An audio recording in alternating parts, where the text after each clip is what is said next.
Hello दोस्तों, welcome to my YouTube channel RP learning classes में।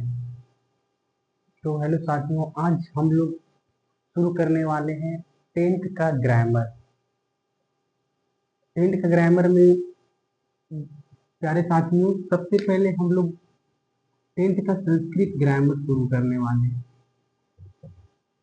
संस्कृत व्याकरण। तो प्यारे साथियों, संस्कृत व्याकरण में हम लोग को जो जो सिलेबस एग्जाम में आता है वो सिलेबस को हम कवर करेंगे। तो प्यारे साथियों, सबसे पहले जो हम लोग पढ़ेंगे संस्कृत व्याकरण में वो आता है लकार। वो आता है लकार।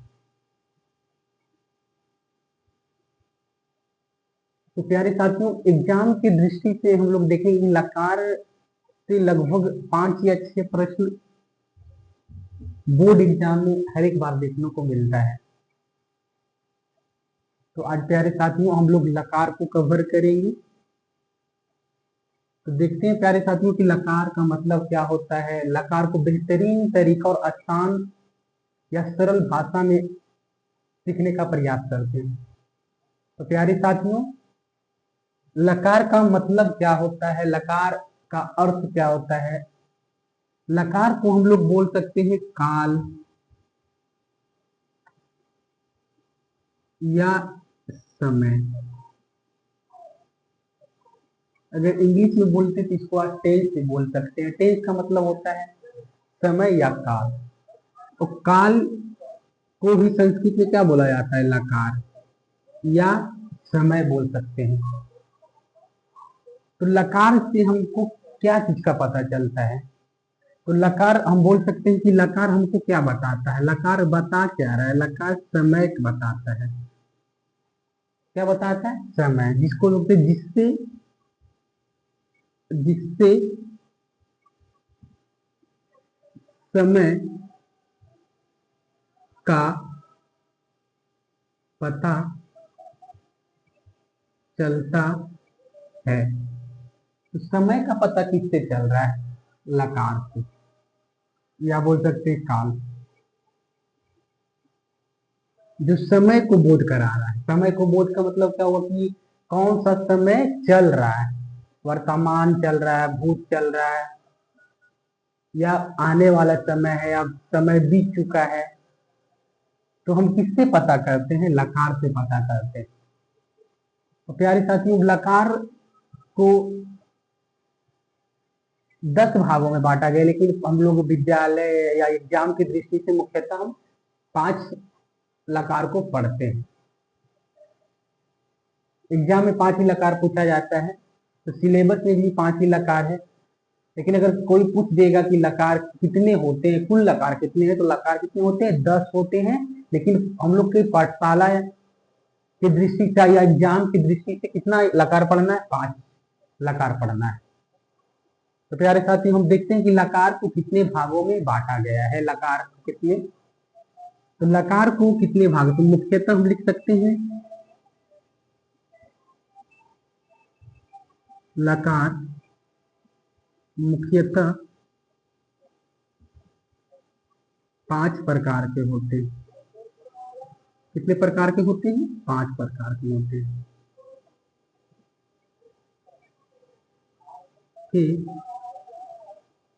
होते हैं। अगर प्यारे साथियों बोलेगा कि लकार कितने प्रकार के होते हैं, तो 5 प्रकार के। और किसकी दृष्टि से, एग्जाम की दृष्टि से कितने प्रकार के होते हैं, 5 प्रकार के। तो प्यारे साथियों, हम लकार का उदाहरण के साथ हम देखेंगे कि क्या होता है। जैसे में सबसे पहले अगर पूछेगा तुम लोग से कि लकार में पहला क्या है, तो पहला लकार होता है लट लकार। लट लकार का मतलब क्या होता है, वर्तमान काल। कौन सा काल, वर्तमान काल। कौन सा काल, वर्तमान काल। ठीक है प्यारे साथियों। दूसरा होता है लंग लकार।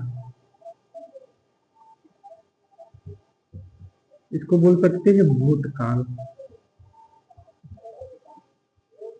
तीसरा होता है लिट लकार। लिट लकार को बोला जाता है भविष्य काल। कौन सा काल? भविष्य काल। चौथा होता है लोट लकार। और चालू कहले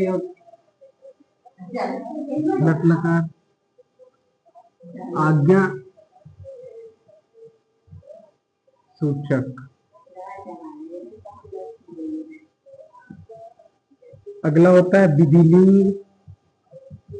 विधिलिंग लकार।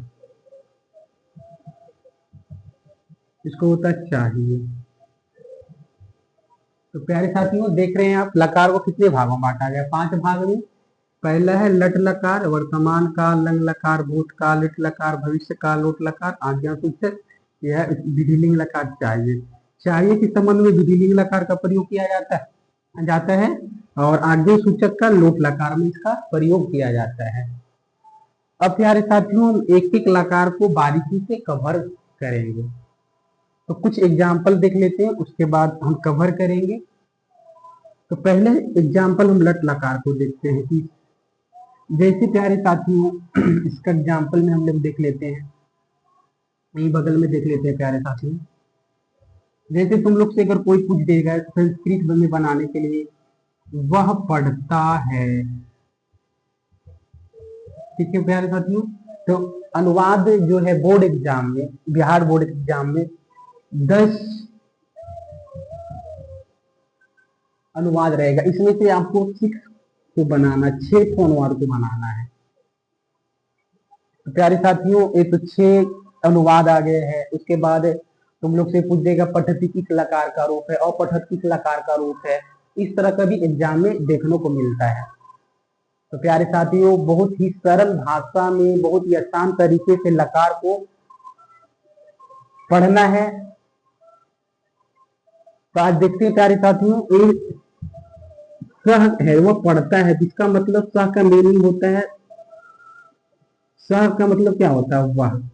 धातु, इसको मैं पठ धातु, जैसे हम लोग इंग्लिश में पढ़ते हैं कि वर्ब V1 V2 V3 होता है, इसी तरह से इसमें भी, संस्कृत में भी धातु युक्त होते हैं। जैसे बोलेगा पढ़, रीड, रीडेन। इसी तरह से इसमें भी होता है सह। अब पठ का होता है पठ, पठ धातु का रूप है, इसमें अनुवाद का रूल लग जाता है। तो स्वपठती, वह पढ़ता है। ठीक है प्यारे साथियों, बाकी एग्जाम्पल को हम भी कवर करेंगे। अगर मेरे दोस्तों अगर संस्कृत के लकार को आसान तरीके से समझना चाहते हैं तो हमारे YouTube channel RP learning class से अवश्य जुड़ें। तो प्यारे साथियों, नेक्स्ट वीडियो में हम पढ़ेंगे लकार के बारे में, समझेंगे। इससे पहले प्यारे साथियों, जय हिंद। जरूर से जरूर जुड़े हमारे YouTube channel RP learning class से। प्यारे साथियों, जय हिंद।